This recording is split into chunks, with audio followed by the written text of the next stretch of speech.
become best friends? Yup. Do you want to go do karate in the garage? Yup. Big part of friendship. I like you. Do you like me? I do like you. You are my friend. You're a nice young man, and I am your friend. Shut up, Pete. We're not friends now. I don't need you anymore. You're my best friend. Friend requests. The friend request? Why you ain't accept my friend request, bro? But you don't want to be my friend.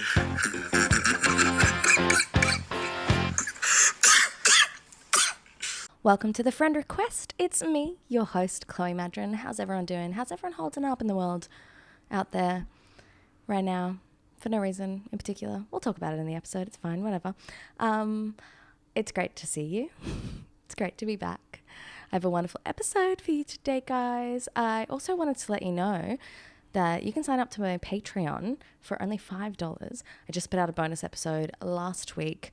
It was before the election and it was kind of politically themed. We talked about stuff at length. We made a lot of silly jokes, played some political sleepover games. It is, it's somewhat evergreen. You can watch it and be like, haha, that's funny that they said that because of what happened. But, it's still pretty fun. It's a good hour and a half long episode as well. We've got other bonus content up there.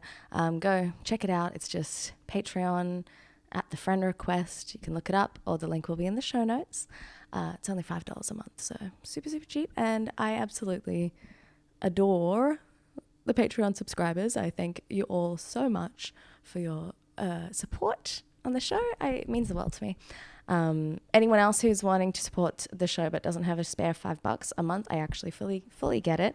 I would super appreciate if you liked and subscribed on YouTube, did the like button, even left a comment. Let me know what you think of the episode.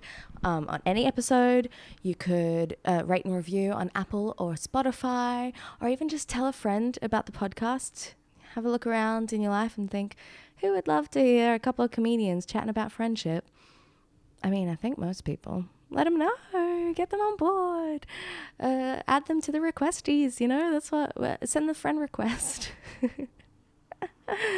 Anyway, also, just thank you for listening or watching. It means the world to me. So you don't even have to do any of that. And I'm still super grateful for your existence. I love you. I love doing the show. I've got some exciting things in store for the show coming up soon, including potentially some new aesthetics. I don't want to spill it all. I got to do it still. But get excited. We're moving. We're shaking. We're growing. Whoa. Love you. Anyway, today's guest is such a delight. I've been a fan of her comedy for a long time. She's also been seen on all of the Australian comedy TV shows. She's also been on a lot of the TV like fiction shows, like The Other Guy. She is coming up on season 2 of Deadlock. She'll be starring in that, so she's a pretty big deal. I was very excited to have her on the fort. You're going to love her. She is just so much fun, such a wonderful energy. So please go and enjoy today's episode with the wonderful Nikki Britton. Hey guys, I'm just dropping in before the start of this week's episode because I forgot to say in the intro that I wanted to put a little trigger warning on the episode for talking about eating disorder stuff. Nikki and I both struggled with disordered eating things, and we do talk about it in depth. We joke around, we have some coping going on. We're being very silly. It's also serious, but I just wanted to let you know in case you're going through that and you don't want to hear that today. Please feel free to skip the episode, or when it comes up, skip ahead. It's brief. It's not super long, but I just wanted to let you know in case you weren't up for that today. Love you all so much. Enjoy the episode. Thank you for coming. My pleasure. It's for the listeners, first time we've met. So yeah, although we've kind exciting. of seen each other at gigs and stuff. Definitely. And I am actually a big fan. I think Aww. you're amazing. I've heard you on a million podcasts as well. Oh, that's very kind. Thanks, mate. Oh my God, of course. It's so funny. But this is a really nice way to get to know people because I get to be like, tell me about yourself in every single way. Yeah, totally. Yeah. Okay, yeah. Let's start. Day one. So it's a friendship podcast, right? So we talk about. Right. Basically, I started it because I was like, how'd everyone get their friends? What'd they do? Can I have right. some? Yeah. But it's worked because I've made everyone my friend. There you go. Yeah. Watch out. Great. I'm ready. I'm ready. I'm keen. Tell me a bit about what you were like as a kid.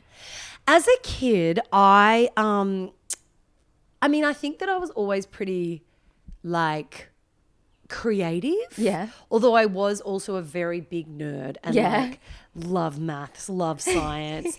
I was always trying, I was really curious, I think is Yeah, probably okay. the short answer. Yeah. So I was curious about this and that and how does that work and how can I make that and if I follow this thought, where will it take me? So it's probably called ADHD now. Yeah. I imagine. I just got my diagnosis the other Oh, day. did you? I've never been diagnosed, and Yeah. I don't fully know. Although my friend has offered me Vyvanse to just give it a little check. Check. What did you think? I did. I haven't had it. I didn't take okay, it. She's okay. offered it. Yeah. I haven't actually got to it, but I really should because there's a few things on the to-do list that just never seem to get ticked off. Oh my God. I mean, it's a game changer. Yeah, right. Yeah. Yeah. Everyone says that. It's funny though, because it's like one of those things where I'm like, I grew up in severely mentally ill household. So my mum was like, oh, everything's over pathologized. Everyone's got a name for something. Meds, schmeds, you know. Yep. But then I got older and I'm like, I think that maybe we're just surrounding ourselves by like-minded people. Yes. And the fact we think it's everyone is actually indicative that Yeah, right. it's us too. Yeah. All my friends say that. Like Yeah. all of my friends, as you know, a few of our their kids have gone down the path of getting diagnoses. Oh, yeah. And then they're like, oh, this is very much hereditary. And now we look at it, we zoom out, we see, oh, we've probably got it. And my parents definitely had it. And they've realized, but I don't have kids, and I also don't have enough responsibilities to really have to like drill down and get the meds. Yeah, well, that makes sense. I mean, my psych said the other day, he's like, you've found a way to tailor your lifestyle to fit it. Yeah. And I think a lot of people in creative stuff, especially like performing stuff, where it's like, oh yeah, I'll write or I'll do, work at the day, and then I'll just do this short stint in the evening. Yeah, totally. And then I'm done. It's interesting, like, whenever I look at a day, like walking away going, have I worked? Because it's such a weird thing when you work in creative industries or where you're creating something. Yeah. It's not all, you can't like hang your hat and go, I sat at the computer for 8 hours, or how do you know when you've actually been effective or you've like put enough time into something? Yeah. It might even be like you've got to watch a TV show to research. Oh my God. And you feel like such a lazy Yeah. asshole because it's just like, oh, sorry, I worked by binge watching. It's something I wanted to see anyway on Netflix. But I started coming up, I was like, okay, do you want to work 8 hours a day? Yeah. If that's going to make you feel legitimate in your own eyes, then let's look at exactly what it takes in a creative role, like, in the creative profession to build work for yourself, create work for yourself. Like, because it's not, as we all know, like show business, it's this dumb thing, like business is 8 letters and show is 4, and that's pretty much how you should divide your time. Like 2/3 of it is, of course, like acquiring gigs, managing calendars, doing all that stuff, invoicing all of that revolting stuff. And driving to the gig is your job. Yeah. Putting your makeup on before the gig is your job. Yes, And exactly. I'm not like bailing out of actual hard work. I understand there are people out there that are like, oh, totally, have bloody knees and blistered fingers because they are working so very hard. But I think no idea how we got here. Definitely need a diagnosis. We started with childhood. It only made sense. Oh, that's what we were saying. You kind of adapt your lifestyle around your ADHD brain. for sure. And possibly, if I do have it, that is a way that I've come to justify an ADHD brain. It's good. It's fine. I think it's perfectly fine. And if meds help anyone, then that's cool. Yeah. And look, it is fun. Like you say, like attracts like. Yes, exactly. And, oh, boy, my friends and I, wowee. We can go down a rabbit hole. We can get, it's it's not a boring existence. No, not at all. Yeah. Yeah, the only reason I was keen to get any help was because I was like, it's just the amount of time that I spend like crying over what to wear or you know, some other sort of decision paralysis that I'd love to minimize so that I can be more productive. And the doctor's like, yeah, let's try something. No, I reckon that's definitely a good reason to get it. Thank you. Yeah. Thank you so much. For sure. I said it to a friend I ran into the other day, and it was like the first day of trying it, and he's like, oh yeah, cool, why? And I'm like, I just don't want to cry so much. And he was like, oh, okay. Like, no, like normal crying. A normal amount of crying. Crying every day, like, but it's fine. Sure, it's fine. yeah. There is a lot to cry about, I'll be honest. There is. Oh my about God. the world right now. What a day to be recording. Yeah. So, not so evergreen here, but we're recording this the day after Donald Trump has been re-elected. Yay. How you feeling? It's a nice time to sit in a beautiful, like, essentially a uterus is what you've created here. A sweet, mushy, soft, cozy little pink area. The irony, of course, is that, you know, they're coming for us. Yeah, we're not allowed to be ripped out of here, which is maybe nice. I guess for us. We have to stay in here till full term. But we've got to go. We've got stuff to do. We do have stuff to do. This is the whole philosophy. No, oh man, I've kind of, it's again the curiosity. I've tried to listen to every podcast I can of reasonable people, not like your kind of people who are so supportive of Trump that they've lost touch with just humanity and reality and stuff. But I've tried to listen to as many podcasts as I can from reasonable people to try and kind of ascertain, like, I think that it's easy to make comment or make judgment from the outside and not understand actually what is the price of milk in America, in that state, in that state, in that city, in that state. Like, what is on those people's minds? Desperately trying to get to the bottom. No, I understand. Of why? Because, I mean, I live by the philosophy, seek first to understand before you're understood. Try and understand. Give them the humanity that you wish to have in return. But it's hard. It's very frustrating. I totally understand. I'm trying to empathize all the time. I was talking to my sister at length yesterday before anything was final. And I'm just saying, like, I'm really trying to understand the mindset of someone who is struggling to feed their family, who believes everything that he's saying, who also genuinely thinks that people are killing babies. Like, that's the thing. If you have no understanding, of course it's terrifying. Yeah, exactly. And that's exactly it. Like the fear mongering. And I don't entirely blame him.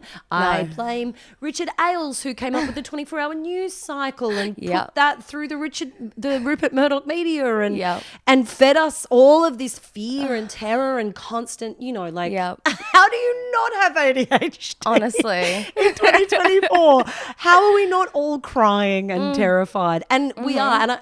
And I kind of don't like to play into that because there is, if you want to, and I'm not saying that everyone is miserable or anyone with any kind of disorder is prone to misery. Certainly not. Everyone's on their own journey. But it does feel like it's an easy community to be a part of. Is the, like, I just can't get out of bed today community. Because it's funny. It's funny. Those memes are funny. They are. It's really a lot of fun and it's nice to feel like all your disgusting little ugly bits, all the horrible habits and dirty things you do, you're not alone in. No, exactly. And you belong to the grot that is, like, pervasive across society, everywhere. But I also do feel like we don't want to... we don't want to get down. We don't want to just go, oh, the world's on fire. No. Oh, it's a, you know. No, it's that's a dangerous place to be. It's a dangerous place to be. Yeah, you can't give up. There's a very fine line between optimism and delusion. But you would hope very much that when the dust has settled and, I mean, it's easy to say it from this point of view. There are literally people who are scared for their lives at this point. But it's I just really hope that somehow, somewhere, he has made enormous claims that he has no intention of backing up. And it would be nice. Yeah, and that, I mean, you know, he has said he is going to bring peace to the Middle East on day one. That'd be great. Don't understand how he's going to do that. No clue. But if he could do that, great. Put your money where your mouth is, brother. Let's get that done. Yeah. Yeah. There's a part of you that's like, don't do anything, but also do at least a couple of the things. Yeah. A couple of the things that are nice. Let's do that. Yeah, I mean, stopping the wars would be so great. It'd be awesome. I don't know that he is planning on stopping the wars in a way that is fair to all parties or understanding of all parties. So it's, man, yeah, like. It's a mess. But you're right. We can't just be like, whatever. It's all over. Sorry, I totally brought. No, it's absolutely fine. It's so fine. I brought the podcast down. I'm going to America in February. How fun! So fun. So exciting. Well, that will be because I think it's January 20 that he officially comes into office. Yeah. Yeah. So it's annoying because I can't see how it goes over the next couple of months. Nothing will happen until just before I'm going, where it's going to be too late to turn around. Yeah. And a friend of mine who's a Canadian comedian living in New York, I was talking to him yesterday and I'm like, oh, I'm coming to America. What timing? And he was like, don't. And I'm like, it's planned. And he's like, I live here. I have plans and I'm thinking of leaving. And I'm like, fuck. But got to go tell my jokes. But the Americans need to laugh. They need my hot takes. Yeah, it's man, it is.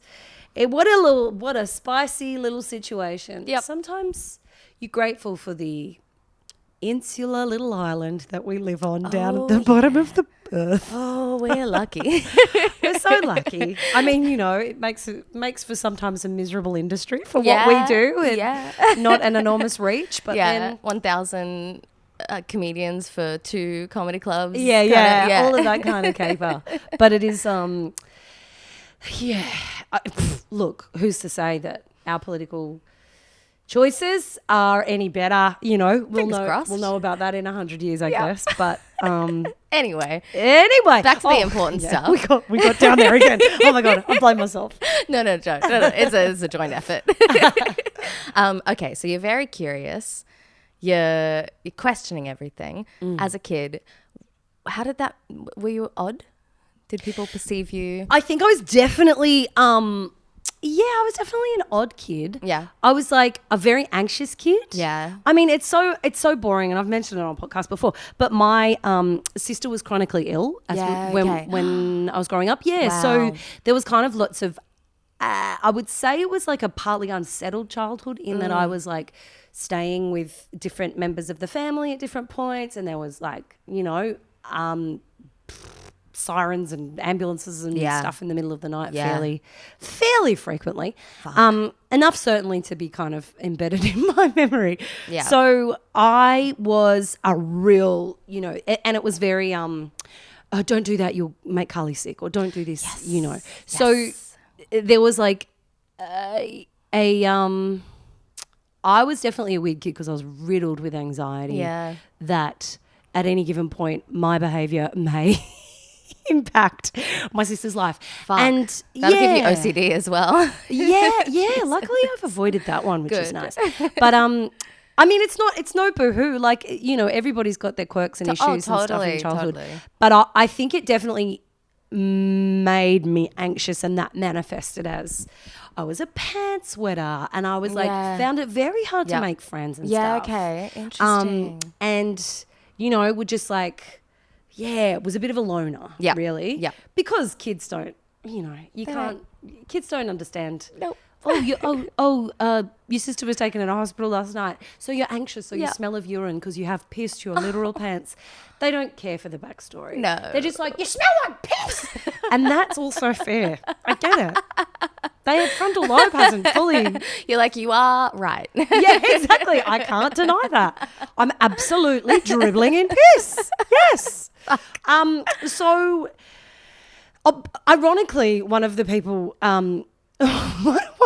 who pointed out that I smell like piss quite a bit, I don't want to call her a bully, but she's one of my best friends now. Oh my God. So swings and roundabouts. Whoa, how'd that happen? Well, you grow up, you realize things, you get perspective, people change, people develop, and things are forgiven. But what, were you staying in touch for the whole time? Well, we went to the same high school Okay. as primary school. And then, you know, like you're a very different person in year Oh, of course. 10 than you are in year 1. Yes. So Taller? things changed. Hopefully taller.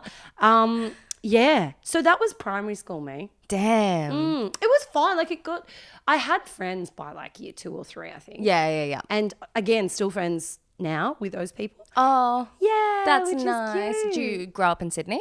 Grew up in Sydney. Yeah, okay. That's lovely. Yeah. Oh. I feel really lucky to have that. And of course, like, you know, relationships change and shift and we grow apart and we grow together course. and all of that stuff happens. But course.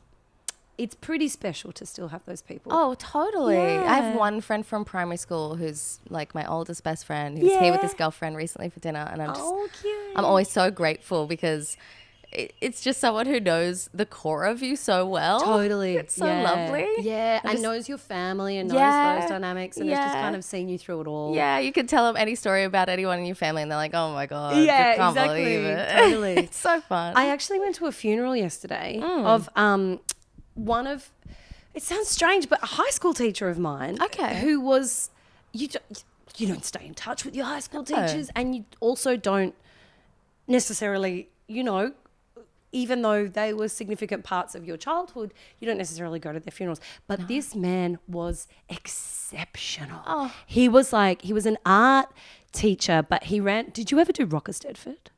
No. It sounds amazing. Rocker Stedford was like it was in the, I think it started in the 80s. Okay. And then ran through the 90s and 2000s. Yeah. And it was like, boy, oh boy. It was something to behold. Yeah? It was like, everybody got to do, I think it was a 4 or 7 minute piece. I can't remember now. Awesome. I think I'm saying 4 because that's how long you've got to do in the gala. And I'm like, both of those times terrify me now because I'm like, you got to stick to time. Yeah. I think it was 7 minutes. The cast was like 100, 150 high school kids. Oh my God. Everyone in these extraordinary like costumes. So it was effectively a dance competition. Okay. But like there were moving sets, there were props, there was costumes, there was a theme, there was like several songs. So Oh my God. yeah, so like it was almost like a I don't even know what you would call it now. A movement. Yeah. It was a piece of theatre. Yeah. But it was dance-based Yeah, theatre, okay. I guess you would say. And anyway, every year we had a different theme. And Mr. Milne, this teacher, was the heart and soul of the whole thing. He was the visionary. He had the ideas. My very good friend Arena helped him bring them to life. And it was an all-in community thing. Like parents would help sew the costumes and God. build the sets. And everyone, it was... I realize how cheesy and ridiculous it sounds. No, it sounds awesome. I went to a school of art, so I'm like, Oh, that's yeah, right up my fucking alley. right. But Sounds like Camp didn't- Rock. Yeah. You don't approve. Like, obviously, I didn't really stay in touch with Mr. Milne. Yeah. And, you know, I graduated high school 20 years ago. So you don't think of that person all the time. They're not constantly in your life. But thinking about the legacy that he's left in my life was so overwhelming. And I just really felt like I had to go and honour that memory. And in fact, there was a stack of past students that were there, particularly students that had kind of done this thing. And it sounds so like... It was buses full of... I went to an all-girls school, public though. Oh, Kind of weird. rough. Yeah, like kind of a bit rough. That sounds it. Yeah. We weren't... Like, we used to get called the dog pound Jesus. Yeah. by all the other schools. It's like the clickiness of a private schoolgirl, but with knives. Yeah, I mean, it wasn't knives. It wasn't Okay, full-blown good, knives, good, but good. like, it wasn't fancy in any that's so way. crazy. Yeah. So it was literal busloads Yeah. of high school girls going out covered in glitter, screaming chants, doing like to do this dance number, and we'd show up and everyone would be like, oh my God, they're going to get points for those costumes, are incredible. And you watch everyone do their like rehearsal and you'd be like, okay, great soundtrack, wow, okay, they're our competition. And it's so easy to make fun, I think, of teenage girls being passionate about something. You know, we see like everyone taking the piss out of Swifties, or you know, huge fans of K-pop or whatever it is, who literally get a physical sensation to be a part of this movement that they belong to. Yeah. And it's a really, really easy demographic to make fun of, I think.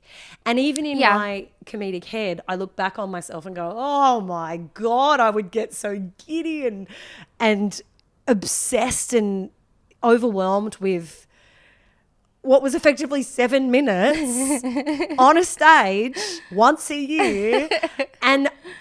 But it was like, it was so much more than that. Yeah. And it was like, the community of it, and these really like sometimes completely absurd, but always enormous visionary ideas that were brought to life. And it meant that anything was possible. Yeah, totally. Like creatively. I realized that people are going to be like, oh my God, get on with the fucking comedy, mate. What are you talking like? No. But these listeners, they love a good story. They are also, we have dynamics. We can go into all sorts of feelings. Yeah. Like I said, I'm fresh off the funeral, so it's all very present in my head. Of course. But it was, you don't realize the effect that you can have on someone. What was the question? Where did we start? I don't even know. Oh my God. I think you make an interesting point about making fun of the teenage girls though. Oh yeah, it was like friendships, right? Belonging. Yeah. Where did you and that feel gave like you a sense of belonging, being a part of the Yeah. Of and course. so friends through that still that I am still friends with. Yeah. Yeah. Sorry. No, that's okay. Make a point about making friends fun of teenage girls. Well, I find it so interesting because that continues even after being a teenager. I think that feminine passions are made fun of so much. Oh, of course. So much. And it's so frustrating. Like, girls be shopping and I'm like, I fucking love shopping. Okay.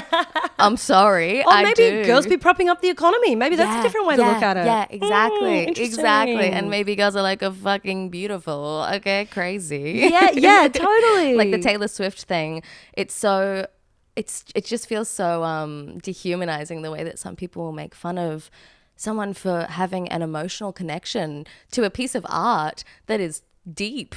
It's like, what do you mean? How's this silly? It's I mean, it's interesting, isn't it? Like, there's so much, like there's chick lit and chick flicks and everything is, if not critical, it's minimizing of art made by or for women. Yeah, constantly, all the time. All the time. I mean, that's why so many women, so many incredible writers and authors through time had pseudonyms that were male, or they wrote under a, suggested, this man wrote it, but that was her husband. She was actually the backbone of the whole thing, because we haven't been taken seriously. But the passion and the fandom that young women can have. It's who you want in your audiences. Exactly. Yeah, totally. They're ticket buyers. So it's so sad, isn't it? Like, women aren't legitimized by their thoughts and their ideas. But if we can commodify that passion, sure, they can be legitimized. I think that's what we've seen with Taylor Swift now, is totally. The Swift effect that has kind of sucked up all of that, or put all the money into the cities, but sucked up all of that money from the entertainment industry. Yeah. Because everyone spent their tickets on Taylor Swift in a cost of living crisis. So true. And so there wasn't as much money to be spent on other touring shows. So you're sort of seeing the Swift effect. But now they're going, we better put shows on for girls. What are the girls like? And you're like, it's so reductive. It's so reductive. And it's so reactionary to seeing that something does exist that people love, and now kind of having to come down to their level. Oh, it's so infuriating as well, because it's like, we don't want you to make it. We want the girls to make it, for fuck's sake. It's interesting, when I first started comedy 14 years ago, I another comedian said to me, who's still doing comedy, he said, and I think I'd done a gig and I'd done significantly better than he had done on the gig. And he said, oh, wow, yeah, nah, you're like, it was good. It was good. You're gonna have a career because like you'll just get all the chicks. Like the chicks will laugh at you, and I felt so disparaged, and I felt like,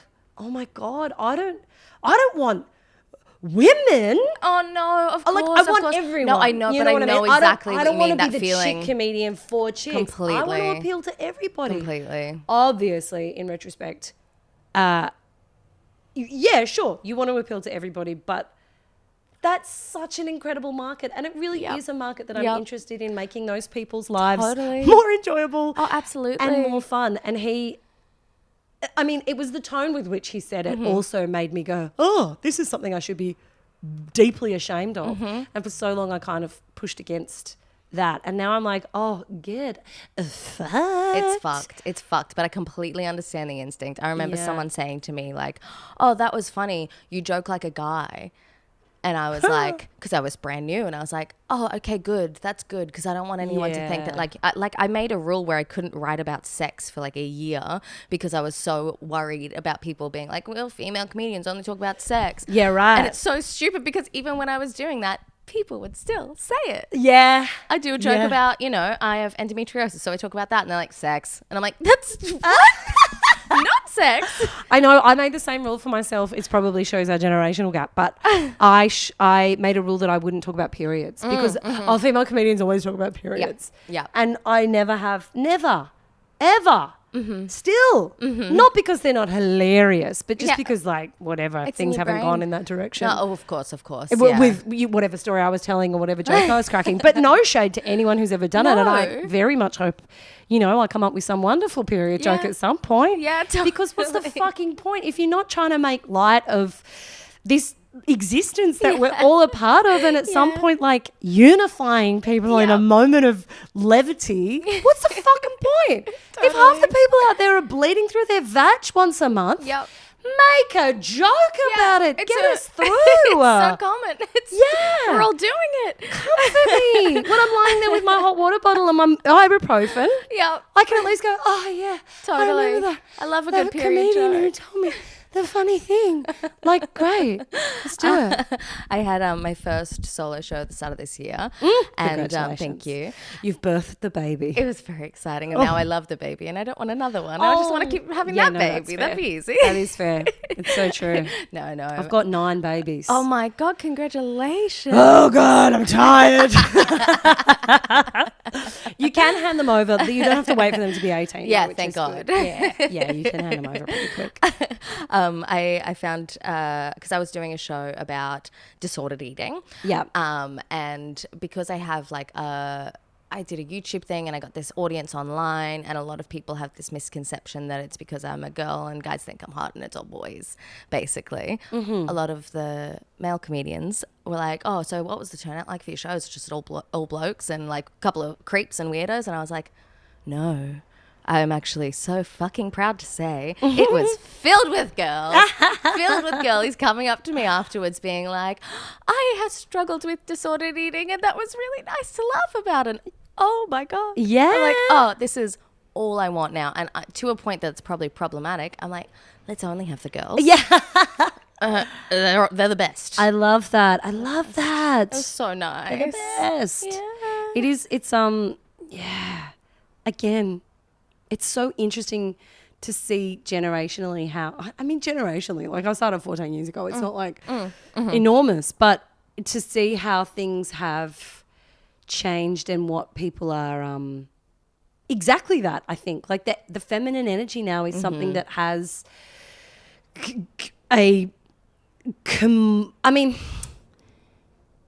it's like there is. I've always said like the power of the feminine is like don't even try to come at it. Like it's mothers that lift cars off babies. Yep. It's like, if you want the full force of feminine energy, get fucked. Yep. That's why they had to put us in high heels. So we'd titter and totter around and we couldn't actually fucking put our feet on the ground. You know, like there's just so many examples throughout time. And I'm not a man hater. Oh God, I fucking love men. I love totally. men. But if you could just give us an equal amount of respect, brother, you would see the powerhouse that we can be, you know? Yeah, totally. Financial or like economically, Yep. like you say, you know, women are buying tickets. But just that like women in a room together, groups of women, exactly like you had in your show, that shit will change the world. It really will. It really will. Yeah. Yeah. Again, this is the day after Donald Trump was voted in. There may be some self-soothing in what I'm saying. It seems like it's naturally come up for us. Yeah, totally. We're like, but the girls. Yeah. Okay, nice. Oh, that's so great that you had that turnout. Yeah, it was awesome. And I would just say don't listen to those comedians. Oh, totally. I know. It's okay. We've come a long way from that. I'm decentering the male comedians in my life. Yeah, great. It's that funny thing, isn't it? Like even when you have, we've tried so hard to get gender parity on lineups. Yeah. Still very rare to see. But there's not gender parity in green rooms. Like there's not gender parity in the volume of the voices that are backstage. There's not gender parity in the pervasive beliefs and assumptions about comedy within comedy. Yep. And so I love to hear that you're decentralizing those guys. And it's not disrespect to them. No, absolutely not. 100% they're valid and included. It's just like, you know, guys. Time for some of the girls. Yeah. Try and be louder. And also, like, if you're feeling so insecure that a woman had attendance at her show that you have to minimize that by saying, it's because you're hot. I guess men just want to come and try and get a cop a look at your tits while you're... Nikki, you've nailed it. Like, just please go to therapy, guys. It's crazy. Please. Like, there's so much joy and pleasure and inclusivity on the other side of that heinous feeling you've got right now. Yeah. I do want to ask you a little bit about, because I heard you speaking on a podcast about struggling with disordered eating, if you're comfortable talking about it. Yeah. Okay, so I think it's a very interesting thing to struggle with as a person, particularly in friendships. I'm not sure if you could relate, but I personally dealt with, you know, the embarrassing nature of it, being around friends, and then being for me, bulimia, you know, I'm gonna run to the bathroom and thinking no one knows and that sort of stuff. Did it affect your friendships or anything like that? Yeah, I think it definitely took a toll. So I was kind of becoming anorexic at 13, very, very sick until I was 15, about 2 years. And the friendships that I had during that time, I look back now and go, oh, that was a real toll. That took a toll. And I'm not sure that our friendship has ever fully recovered from that. So that's really hard to cop, because also they're 13 and 14 and 15-year-olds. They don't have to deal with, they shouldn't have to deal with don't their even know friend. how to deal with exactly. it. It's so far beyond. Yeah. So I think that is, it is tricky. It is tricky. I think the older I get, the more people have come out and said that they were probably struggling with their own either, you know, body issues, especially eating at that issues. age. Exactly. Yeah. So yeah. I think that my friends were what got me through it. Yeah. Which is lovely. That's good. Yeah. That's really good, because it would be easy, especially as a teenager, to be surrounded by people who are just on the same wavelength. I remember it was a competition to a degree of how little you could eat with the girls, you know? Right. And did all your girls around you, were they engaging in the competition? Yeah. It wasn't, you know, as on the nose as that. How rough that would have been. It's terrible. It was that's oh my gosh, I haven't even eaten breakfast today. And it's I didn't even bring lunch and I didn't eat breakfast. It's fucking crazy. I feel like I'm not going to say ahead of my time. That's so messed up. But I feel like I was lucky to be one of the fewer. That's great. Yeah. That's really good. Having said that, like there was probably definitely people who were struggling and I didn't know about it. Yes, of course. But I ended up having to, so I was like at worst, I was like fully grown, but 28 kilos. Oh my God. And so I was like nasogastric and like, the whole thing. Jesus and then Christ. I contracted a virus that made my brain swell. So I had to be bedridden for 3 months and I couldn't move because my head it was excruciatingly painful and lost all my memories from that time. Oh my God. Yeah, wow. it was, I mean, you need to have some fat on your bones to lay down a memory, it turns Yeah, out. You need some fat on your bones to, there's a lot of stuff. There's, like I still experience kind of like, I still experience a lot of issues with my body because of what it went through back then. Of course. Yeah, which is sad. That's the most annoying fucking part. Is like you're actually gonna fuck up your gut and your brain for life. Yeah, Like, yeah, what? exactly. Oh I my know they God. don't mention that in the paperwork. No, They didn't really know that. Like back then, back then I went to a doctor, or my parents took me to a doctor. I did throw myself out of the car when we were driving to the doctor at like 60k an hour. Like a dog. I was like, no, I'm not sick. I don't want to be better. I just opened the door and hurled myself out, rolled it down the street. I know it, like mental health is real heckers. Yep. And like again, I've spoken on a couple of podcasts about it, but it is, if you imagine, total respect and empathy to anyone who's struggled with addiction. But you've seen people who are looking for a hit of whatever, heroin, ice, whatever, and you hear stories about them kind of going to any degree to do that. If you put that in a 13-year-old's head, and somewhere in there the message is, if I'm thin, then I will be loved. And you put the focus on belonging to a group, wanting to be loved, wanting to be seen, like that everyone feels when they're 13, 14, 15. Unless you grew up in like a perfect family that was giving you love all the time, please reach out to me and tell me what that was like. It's pathological. Yeah. It is like the biggest need that you have. And so in your head, if you believe that being thin will get you those things, then you will throw yourself out of a car. Of course. You will hide food, lie. I used to have to go for weigh-ins and like the goal was that I would put on 1 kilo each week. Yep. And so I used to drink so much water. I would just have more weight in me. Not understanding that it's not like a 1-for-1 ratio. If you drink a liter of water, it's not a kilo immediately, let alone in like 3 hours time when you go for the weigh-in. So I got to the point, like I was about 7 weeks in and I was not doing what they were asking, but I was pretending that I was definitely putting weight on. So I had to drink 1 kilo for the weight that they thought that I was adding, but also another kilo for the weight that I was actually losing. Oh, God. So about 7 weeks in, I remember I drank 14 litres of water in an afternoon at school and wouldn't let myself go to the toilet. Oh, my God, that's how you die. It is. God, I shouldn't laugh. I'm so sorry. you That was gotta laugh. a very You dark gotta laugh. laugh. It was dark. Also, please put a disclaimer at the top of this episode. Of course, if there's I any will. sweet angels out there that are like struggling, and if you ever need to like truly reach out to me on Instagram because it's such a isolating, lonely disease. And that's why I'm like, oh wow, all your friends were into it with you. I don't think that's better. No.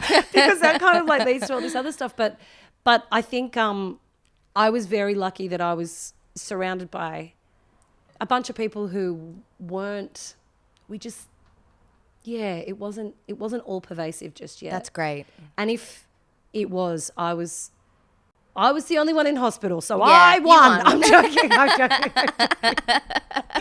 But I think it was a bit like, oh God. Of course. Like I was a bit of a cautionary tale. Of course. I hope if anyone was, that's a thing. Use that. Use my pain for that. Well, that's the interesting thing, because I do remember that being a thing, and I've seen it in media as well. It's like the whole fucking world is telling us you will be loved more if you are skinny. The whole fucking media, everything is saying this is good, that is bad, And then as soon as someone gets hospitalized, or because they're so anorexic that they are dying, everyone goes, oh, I hear she's the anorexic girl. And it's crazy. Yeah. It's crazy. Luckily I was terrified of that, but I didn't feel that level of judgment. Again, I was very, very lucky to have some wonderful people around me. But I'm so glad. Yeah. But gosh, we see it in the media with stars and, the Britney story. And of course she shaved her head. Look at what was happening. 100%. It's just, again, I don't want to be harping on about deeply feminist values, but it's fine. It's just going back to the witch trials. I mean, I actually listened to this podcast recently about what we used to call hysteria. And obviously hysteria is a very weighted and inappropriate word now. Hysteria coming from hyster, which is, the Latin for womb. And so hysterectomy is blah, blah, blah, blah, blah. So hysteria was basically your womb make you go crazy is what that used to mean. But then mass hysteria is when there's, they would call the fandom of Taylor Swift mass hysteria, or, when young women were fainting when they saw the Beatles kind of thing. Oh, there's mass hysteria. Yeah. And now they refer to it as a mass-psychogenic event. Oh, okay. And this particular podcast was about a high school where quite a few girls all started to have tics that kind of echoed Tourette syndrome. Yeah. There was a girl who had Tourette syndrome at the high school, then interesting. All these people started to get the same tics. Yeah. They were legitimate. They weren't putting it on. No, of course. There was nothing in their medical work that would suggest that there was something wrong. Yeah. But there was also enough in their medical work that would suggest they weren't putting it on. Yeah. And they realized, even though this stuff does happen in moments of extreme pressure or when people go to war or they're fighting in wars, sometimes the suggestion of a disease will give people the symptoms of that disease. Or so it's moments of extreme pressure, read puberty, but in situations where you feel extremely connected to the people. So if you're fighting next to someone, of course, it's, friendship forged in the trenches or whatever. But they do see it in teenage girls. That's so interesting. Because there is this this connection. It's this openness to connection and to belonging and to empathy, and they're not putting it on. That's quite beautiful. Isn't it? It's actually evidence of what we used to call hysteria, what is now mass-psychogenic events, or any time you just see a group of girls getting giddy on the bus about something that they share, it is a medical phenomenon for that demographic of people that won't last their whole life. Yeah. And it's actually evidence of the deepest empathetic love. Oh my God. Isn't that beautiful? That's so cool. Yeah. And for years and years, the other time that they talk about mass-psychogenic events was, of course, the witch trials, when women were presenting with either mental health situations or genuine physical tics or physical... Oh, a little bit. Dad's here. They were presenting with symptoms of actual... diseases or hallucinations or whatever it was that led people to believe that they were witches, because there was mass fear and concern, not only because witches were coming for all of you, but the fact that for any reason you could be deemed a witch.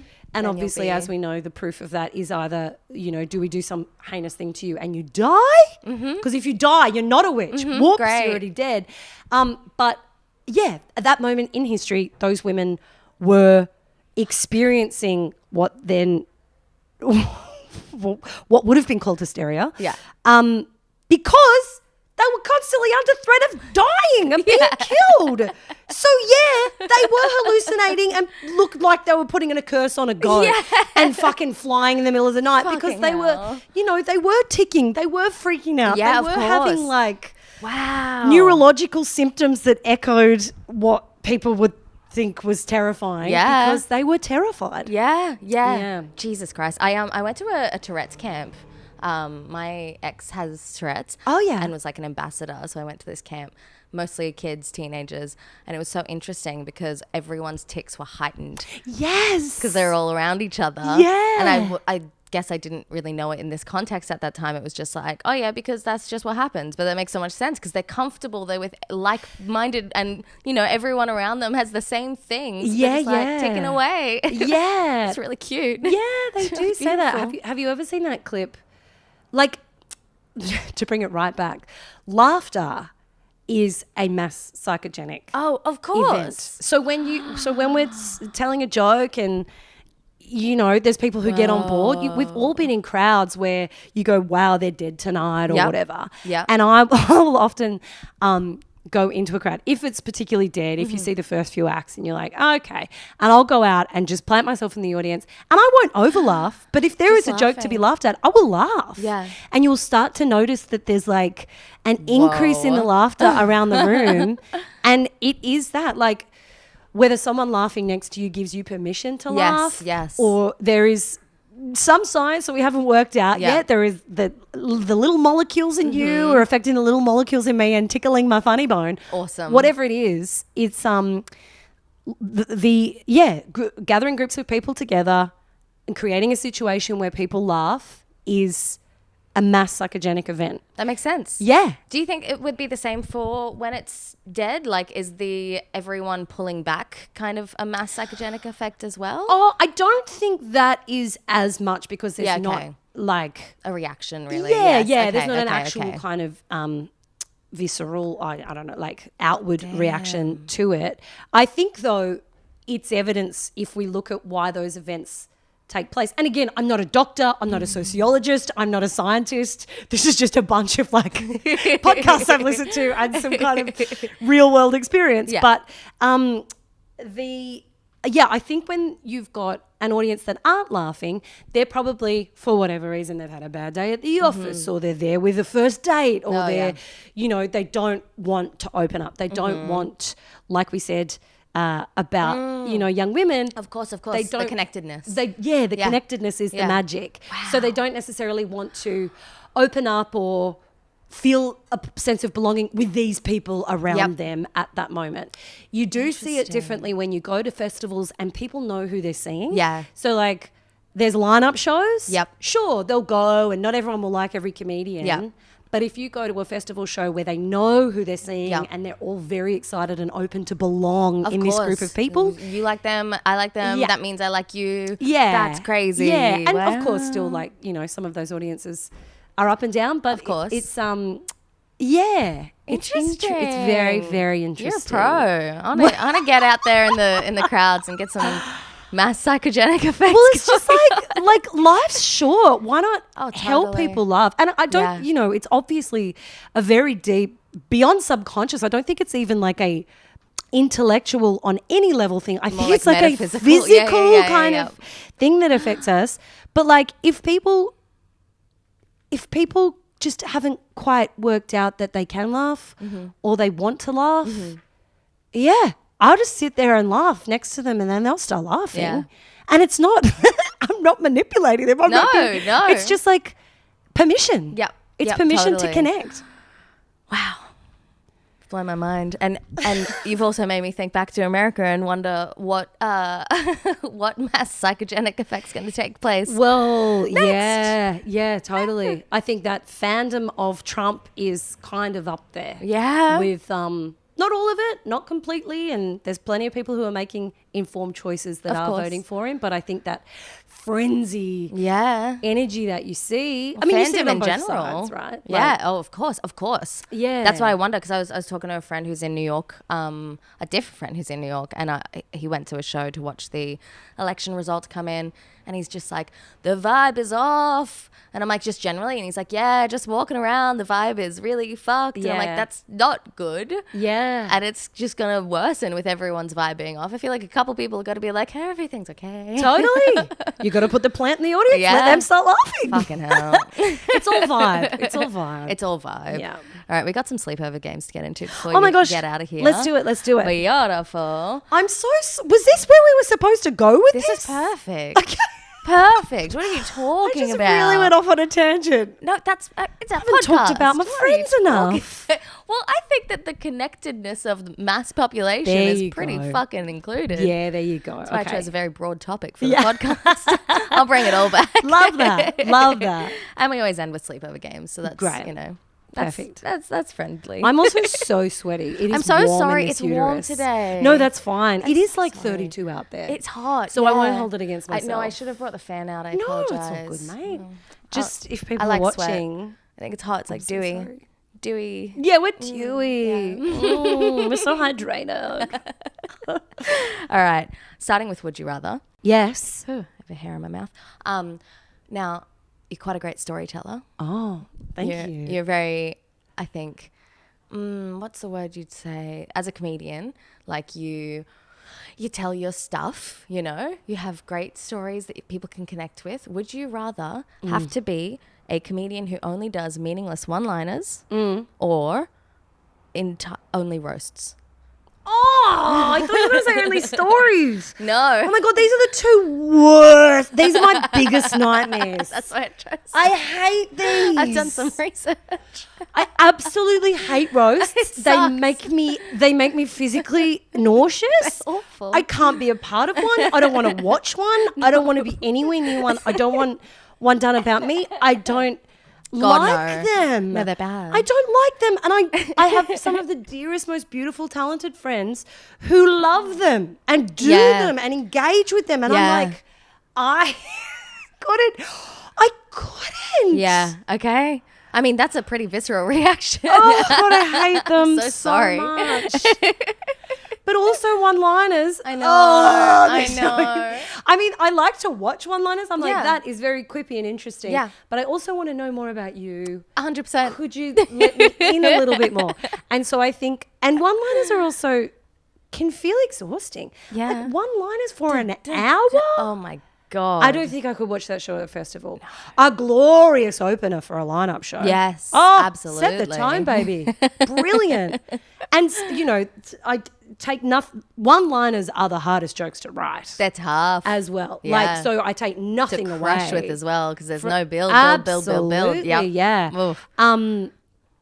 Yeah. So for that, I think that I would choose one-liners because Yeah. I would like to have the rigor and discipline Yes. to write that many Yeah. succinct Yeah, economical and sense of jokes. pride as well to be like, it is very hard. Yeah, yeah. But I wouldn't want to sit through my own show. No. No, thank you. No, fair. I think I'd be there with you on that one. The roast as well. Like I've gotten to judge a couple roasts recently and I much prefer that because at least there's nothing coming at Yeah, me. sure. Look at I can't my handle body it. language. I'm I've so like curled. sorry. I'm like hunched over and in a protective state. Don't make me go to roast. It's okay. It's okay. You can keep being you. I just also hate, like, I just can't make fun of my friend. I don't want to. I know. Why? I know. It's awful. I hate it. I hate it so much. I love people so much. I don't want to even train my brain to think in a direction that's No. like criticize, Oh, totally. criticize. And it's See like, the bad. You're meant I don't to wanna do it. that. No, you're meant to do it with people that you love as well. And it's like if I went with people that I hated, then I'm just gonna be way too mean, and like that's awful as well. And then I'll be thinking about that as I go to sleep for the next 10 years. And also, if I love people, I'll tell them. I'm not going to be like, Yeah. yeah, you fatty, or some No. like if there is an adorable thing that they do that is self-sabotage you, Yeah. I'll be like, sugar baby, honey, let's work on this thing.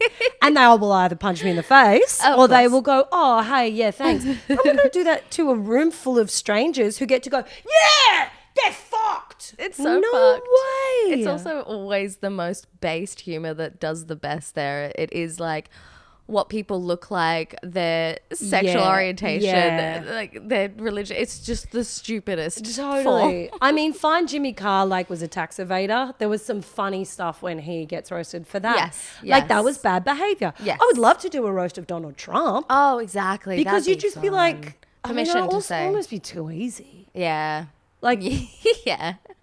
I think there has been roasted. There Donald has Trump. been. Oh, There yeah, was, I've seen those. Comedy Central one. Oh yes, of course. Before any Before the rapes and the impeachments. Anyway, I would say there's probably been a rape before that. yeah, no, that's absolutely true. Give him Before some we grace. knew about them. That's a lie. People would have known if you hadn't bought them off. Oh my gosh, please move on. Let's move on. Moving on. Next game. Yes. Okay. Fuck, marry, kill. Uh-huh. Except I'm gonna make it a little bit. Just this first one. Oh God. No, I'll keep it fuck, marry, kill for the first one. Mm-hmm. And it is kind of not moving on. I'm so sorry. Fuck, marry, kill, Trump, JD Vance, and I heard you don't like the word yogurt. No, I don't like the word yogurt. Yogurt. Okay. Okay. The pronunciation yogurt then. Okay. The pronunciation of the word yogurt. Mm-hmm. Because yogurt traditionally has been used in douches, which is literally fucking yogurt. So, but the pronunciation of the word yogurt, absolutely hate it. However, can I line up JD Vance and Trump and just shoot them both through the throat? I'll allow it. Yeah? For this one, I'll allow it. Yeah. No, that's And then fine. I will let the pronunciation of yogurt do whatever it wants to me. Truly. Good call. I might fall in love with it eventually. It might be like a hate fuck situation, It's so bad. but I'll do it. I'll marry it forever. Yeah. I went to school with a girl who was like, no, it's yogurt. And I'm like, your parents are English, you're not. Shut up. Yeah, I know. I've got dear friends who are English and they say yogurt and I love them, but I hate when their mouth says that. Okay. Now the next one, you were, before rest in peace, its demise, a fan favorite on the mug off. Aww. So I'm going to say R.I.P. go to lunch with, marry, maim. Oh. Yes, The three boys. Jerry and Duggan. Oh my gosh. Oh my gosh. Sorry, I'm sorry. That's hard. They're meant to be tough. Okay, that's hard. Okay, maim, go to lunch with, or marry. Mm-hmm. Oh my God. Well, I can't marry Jared McGowan because He is married. He's married to beautiful Mon. Maybe you could be married to both of them. Oh. Maybe. I mean, that's an Okay. option. Oh, I don't like this. Oh, no. I feel so safe with the angel that is Cameron Duggan Yeah. that I feel like even if I maimed him, he'd be like, what are you doing? You'd understand, but you'd be He'd like, be like, oh, come on. Oh, was that the rules of the game? Was it? All right, come on. And he wouldn't hold it against me, but I would not do it with great passion. No, of course. And I also want to marry all of them. Oh. But I do want to marry Doug. But yes. Okay, hang on. I'm gonna have to maim. I'm gonna have to marry. Oh no, this is awful. I'm so sorry. This is awful.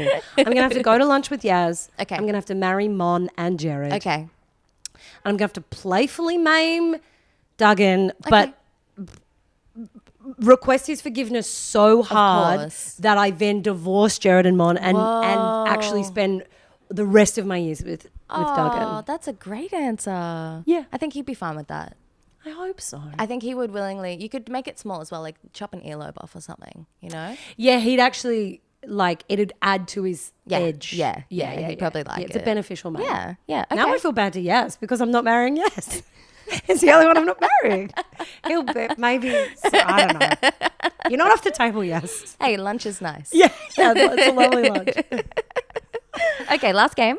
It's truth or dare. Truth or dare. So you get to choose. Yeah. If you don't want to answer the truth or do the dare, then you can choose the other one. You can change your mind. Okay. I'm very hot already. So if the dare is something physical,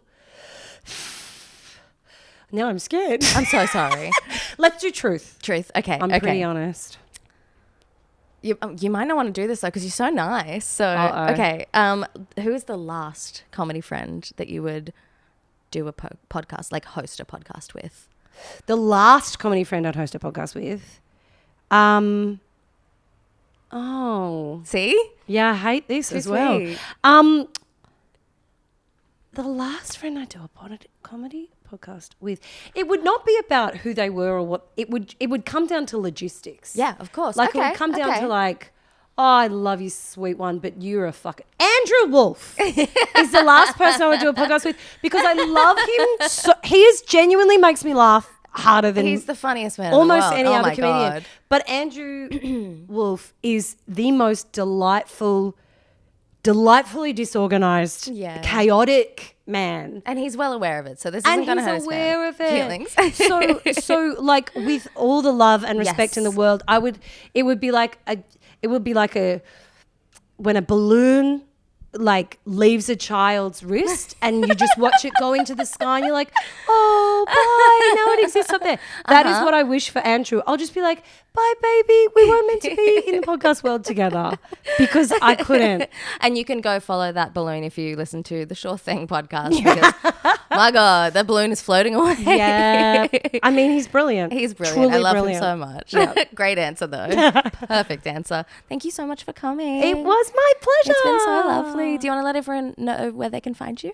Well, this is my personal address. Yes, you perfect. can find me at. I am not doing a show at next year's comedy festivals. I know, scandal. Congratulations. Thank you Bit so of a break. much. So much. But at the moment I'm shooting the second season of Deadlock. Yes, for Amazon Prime. Of course. And again, I don't know when that comes out.